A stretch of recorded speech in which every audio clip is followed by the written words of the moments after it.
కీర్తనలు 91వ అధ్యాయము. మహోన్నతిని చాటున నివసించువాడే సర్వశక్తి నీడను విశ్రమించువాడు. ఆయనే నాకు ఆశ్రయము, నా కోట. నేను నమ్ముకున్న నా దేవుడని నేను యెహోవాని గూర్చి చెప్పుచున్నాను.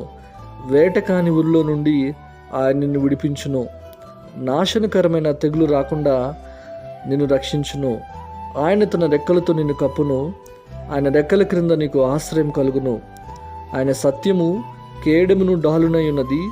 రాత్రివేళ కలుగు భయమునకైనను, పగటివేళ ఎగురు బాణమునకైనను, చీకటిలో సంచరించు తెగులకైనను, మధ్యాహ్నమందు పాడు చేయు రోగమునకైనను నీవు భయపడకుందువు. నీ ప్రక్కను 1000 మంది పడినను, నీ కుడి ప్రక్కను 10,000 మంది కూలిను, అపాయము నీ యొద్దకు రాదు. నీవు కనులారా చూచుండగా భక్తిహీనులకు ప్రతిఫలం కలుగును. యెహోవా, నీవే నా ఆశ్రయము అని నీవు మహోన్నతుడైన దేవుని నీకు నివాస స్థలంగా చేసుకుని ఉన్నావు. నీకు అపాయమేమీ రాదు, ఏ తెగులును నీ గుడారమును సమీపించదు.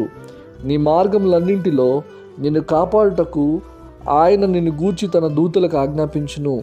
నీ పాదములకు రాయి తగులకుండా వారు నిన్ను తమ చేతుల మీద ఎత్తి పట్టుకుందురు. నువ్వు సింహములను నాగుపాములను త్రొక్కెదవు, కొదమ సింహములను భుజంగములను అణగద్రొక్కెదవు. అతడు నన్ను ప్రేమించున్నాడు గనుక నేను అతన్ని తప్పించెదను. అతడు నా నామము నెరిగినవాడు గనుక నేను అతన్ని ఘనపరిచెదను. అతడు నాకు మొరపెట్టగా నేను అతనికి ఉత్తరం ఇచ్చేదను.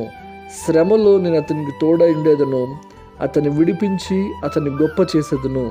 దీర్ఘాయువు చేత అతన్ని తృప్తిపరచేదను. నా రక్షణ అతనికి చూపించేదను.